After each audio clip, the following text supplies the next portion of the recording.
दाल के पतीले में चूहा गिर गया था। अगर दिल मानता है तो इसको खा लीजिए, दिल नहीं मानता तो मत खाइए। मेरा काम है, मैं सीधा सीधा सच बोलता हूँ, मैं कोई बात छुपाने वाला नहीं। मैंने आपसे वादा किया था कि मैं आपसे कभी झूठ नहीं बोलूँगा। तो जैसे ही चिकन की उसने बात की तो उसे बताया गया कि चिकन की प्लेट 2000 रुपये की मिलेगी, लेकिन चाय का कप 200 रुपये का मिलेगा।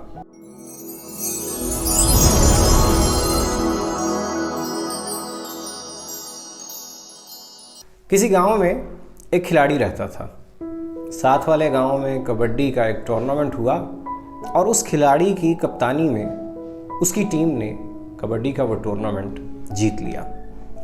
बस ये जीत जैसे ही उनके गांव के हिस्से में आई, ट्रॉफी मिल गई उन्हें, तो गांव पहुंचते के साथ ही उस खिलाड़ी ने और उसके साथ जो शामिल खिलाड़ी थे, उन्होंने पूरे गांव में शोर मचा दिया कि गांव में एक ही होटल है और उस होटल का जो मालिक है वो सफाई सुथराई का ख्याल भी नहीं रखता, वो अच्छा घी और तेल भी इस्तेमाल नहीं करता और इसके अलावा उसके पास कुक भी अच्छा नहीं है, खाने का जायका भी अच्छा नहीं होता।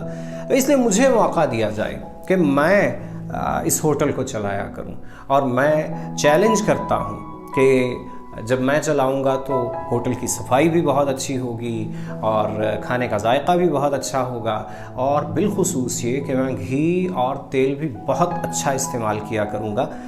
दूसरे गांव के लोग यहाँ पे खाना खाने हमारे गांव में इस होटल में आया करेंगे। जब ये बात मशहूर हुई तो जो पहले वाला होटल का मालिक था उसके भी तो कुछ जानने वाले थे और चाहने वाले थे, गाहक थे जो उसके जायके को पसंद करते थे। तो उन्होंने एहतजाज किया और कहा कि इसी को चलाने दिया जाए, ये होटल को ठीक चला रहा है और ये अगर हमसे पैसे खाता है तो होटल पे कुछ लगाता भी तो है। तो बस इस तरह से झगड़ा शुरू हो गया। एक तरफ से होटल इंतज़ामिया तब्दील करो के नारे लगने लगे और दूसरी तरफ से यही कि अगर खाता है तो होटल पे पैसे भी लगाता है। खैर मुकदमा पहुंच गया गांव के चौधरी की अदालत में। अब चौधरी ने सोचा कि चलो इतने अरसे से वो आदमी होटल चला रहा था और वहाँ से कमा रहा था, लगा भी रहा था और खा भी रहा था, तो इस दफ़ा इस तरह करते हैं कि तब्दीली लेके आते हैं और होटल की इंतज़ामिया तब्दील कर देते हैं और इस खिलाड़ी को होटल चलाने का मौका दे देते हैं। उसने पहले वाले मालिक को देश निकाला दे दिया और गांव से ही उसको जाना पड़ गया और उसके बाद जो खिलाड़ी था उसको मौका दे दिया कि अब वो होटल को चलाया करे। उसने चलाना शुरू कर दिया, लेकिन कुछ ही अरसे के बाद गांव के लोगों ने चौधरी के सामने जाके शिकायतें करना शुरू कर दी कि होटल का इंतज़ाम अच्छे तरीके से नहीं चल रहा। तो एक दिन चौधरी ने सोचा कि चलो मैं खुद जाके सुपरवाइज़ करता हूँ, कुछ इंस्पेक्शन करके आता हूँ, पता तो चले कि क्या मामलात हैं। तो एक दिन वो पहुँचा वहाँ पे होटल में, तो उसने देखा कि गंदगी के ढेर लगे हुए हैं होटल में। तो उसने जाते के साथ ही उस खिलाड़ी से कहा कि भाई ये इतना गंद होटल में कैसे पड़ गया। उसने कहा ये गंद तो पहले वाला जो होटल का मालिक था उसका डाला हुआ है, अब मैं इतनी जल्दी तो साफ़ करने से रहा, अभी तो मुझे 6 महीने हुए हैं होटल को चलाते हुए। बाहर कैफ वो चौधरी एक टेबल पे बैठ गया और उसने कहा कि मुझे दाल और रोटी ला के दो।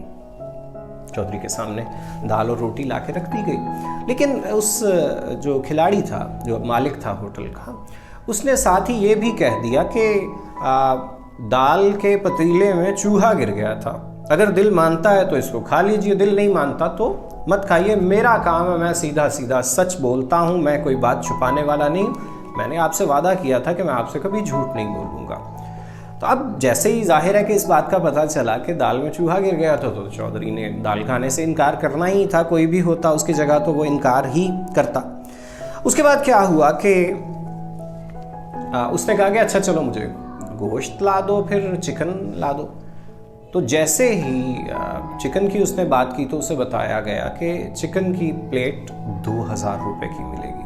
उसने हैरान होकर पूछा कि इतनी महंगी क्यों मिलेगी चिकन की प्लेट। उसने कहा जी चिकन एक माफिया इसके ऊपर बैठा हुआ है, चिकन माफिया जिसको कहते हैं, तो वो चिकन को बहुत महंगा, उसने उसकी कीमत बहुत ज़्यादा रखी हुई है। ख़ास तौर पे वो जो पहले वाला इस होटल का मालिक था, उसका माफिया चिकन की जो फीड है, खुराक है, उसी को इतना महंगा कर चुका है कि अब सस्ता गोश्त नहीं मिलता। अगर आप खाना चाहते हैं तो खाइए, वरना इसके बगैर ही गुजारा कर लीजिए। अच्छा, इतनी देर में चौधरी वो सारी बात कर रहा है तो उसे ऐसे लगा कि जैसे कोई उसकी जेब काट रहा है। तो उसने फौरी तौर पे अपनी जेब में जाते हुए हाथ को पकड़ा और उसने देखा कि वो तो वेटर था उस होटल का, जो खिलाड़ी का करीबी साथी था, वो उसकी जेब काट रहा था। तो अब चौधरी ने फौरी तौर पे उसको कहा, खिलाड़ी को, कि तुम्हारा आदमी ये वेटर तो मेरी ही जेब काट रहा है, हालांकि मैं ही तो लेके आया था तुम्हें यहाँ पे, इंतज़ामिया मैंने ही तो इंतज़ाम दिया तुम्हें। तो खिलाड़ी को बड़ा गुस्सा आया इस बात पे। उसने बहुत बुरे तरीके से अपने उस वेटर को डांटा और उसे कहा कि मैं तुम्हें फौरी तौर पे वेटर की नौकरी से फारिग करता हूँ और तुम जाके काउंटर पे कैश के लिए बैठ जाओ, वहाँ पे तुम ग्राहकों से कैश वसूल किया करो, पैसे वसूल किया करो। वो जाके वहाँ पे बैठ गए। तो चौधरी ने कहा, अच्छा चिकन महंगा बहुत है, वो मैं खा नहीं सकता, दाल में चूहा गिर गया था, वो भी मैं खा नहीं सकता, तो तुम ऐसा करो कि तुम चाय का 1 कप मुझे ला दो।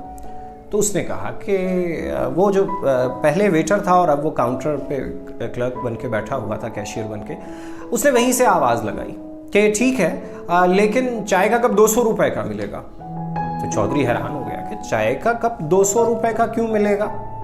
उसने कहा 2 बातें हैं, एक तो ये कि चीनी बहुत महंगी हो गई है, क्योंकि हमारे ही एक दोस्त की दुकान से हम चीनी लेके आते हैं, तो जाहिर है कि वो जितना हमें भाव देगा चीनी का, हम उस पर एहतजाज नहीं कर सकते, तो वो हमें चीनी महंगी देता है, हमारा दोस्त है, हम महंगी चीनी लेते हैं तो महंगी चाय ही आपको मिलेगी। और दूसरी बात ये है कि चाय के रेट्स असल में भी इसके करीब करीब ही होना थे। वो जो पहले वाला मालिक था होटल का, उसने मसनूई तरीके से चाय को सस्ता रखा हुआ था, और आप हमारी तारीफ़ कीजिए कि हमने उस मसनूई तौर पे जो चीज़ें सस्ती बेची जा रही थी, हम उनको उनकी असल कीमत पे लेके आए हैं। अब होटल में कोई चीज़ मसनूई कीमत पे नहीं मिलेगी, असली कीमत पे मिलेगी, चाहे वो कीमत ज़्यादा है, लेकिन आपको इस बात पे खुश होना चाहिए कि वही असली कीमत है, नकली, जाली, मसनूई कीमत पे आपको कोई चीज़ नहीं मिलेगी। इतने में चौधरी, अब चौधरी तो चौधरी है, वो आया है होटल पे और कुछ खाए पिए बगैर चला जाए तो अच्छा तो नहीं लगेगा। तो उसने कहा, अच्छा चलो 200 की सही, मैं कौन सा रोज़ रोज़ आने लगा हूँ, 1 कप चाय का मुझे फिर भी तुम ला दो।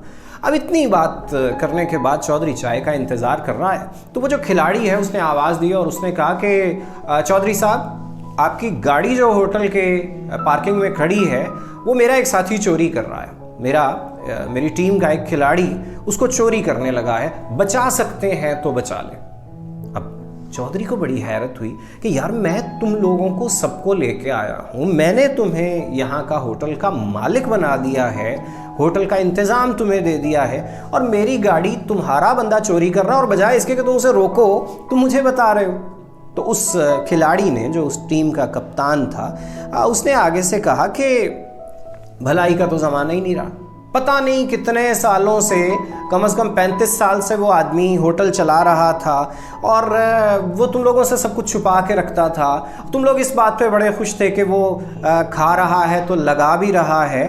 मैं पहली बार तुम लोगों को शऊर दे रहा हूँ कि मैं और मेरे साथी अगर खा रहे हैं तो बता भी तो रहे हैं, हम अगर चोरी कर रहे हैं तो तुम लोगों को खुद बता रहे हैं कि भाई हम चोरी कर रहे हैं, अपनी गाड़ी बचा सकते हो तो बचा लो। दाल में चूहा गिर गया, हमने तुम्हें खुद बता दिया कि भाई खा सकते हो, दिल मानता है तो खा लो, वरना छोड़ दो। इससे पहले क्या कभी तुम्हें पता चला कि दाल में चूहा गिरा हुआ है? नहीं, क्योंकि वो तुम लोगों से सब कुछ छुपा के रखता था।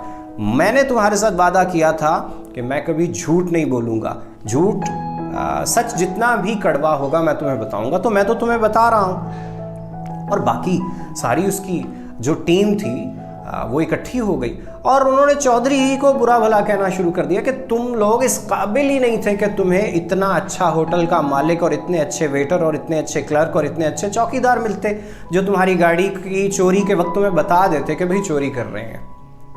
और तुम लोगों को तो इस बात की भी कदर नहीं है कि ये जो हमारा होटल का नया मालिक है, ये तकरीर कितनी अच्छी करता है, ये कितने अच्छे तरीके से तुम्हें कायल करने की कोशिश कर रहा है। तुम बदबख्त इंसान कायल ही नहीं हो रहे। और इसके साथ साथ तुम ये भी नहीं देख रहे कि ये कितना खूबसूरत है, कितना हैंडसम है, और इससे पहले वाला जो था वो कैसा था, वो गोल मटोल मोटा ताज़ा था, उसके मुकाबले में ये कितना हैंडसम और कितना स्मार्ट है, कितना फिट है। तुम लोगों को इन चीज़ों की कोई कदर नहीं, तुम लोगों के नज़दीक बस यही अहम है कि तुम लोगों की दाल में अगर चूहा गिर जाए तो तुम्हें बताया ना जाए, तुम लोगों को मसनूई तौर पर सस्ता चिकन खाने को मिल जाए, तुम लोगों को चाय में डालने के लिए सस्ती चीनी मिल जाए, तुम लोगों को रोटी जो हम 50 रुपये की दे रहे हैं वो रोटी तुम्हें 2 रुपये में मिलती रहे। बस तुम लोग इसी बात पर खुश होते हो। कदर करो अपनी कबड्डी की टीम के इस कप्तान की, जो तुम्हारे होटल को इतने अच्छे तरीके से सच के साथ चला रहा है। तो साथियों, ये आज की एक कहानी थी, हमारे लिए बड़ी सबक आमूज़ कहानी है कि हम लोग अच्छे लोगों की कदर नहीं करते, हालांकि उनकी नीयत बहुत अच्छी होती है। ठीक है, थोड़ा बहुत नुकसान हमें अगर वो पहुंचा भी देते हैं। उम्मीद है आपको आज की बात की समझ नहीं आई होगी। खुदा हाफिज़।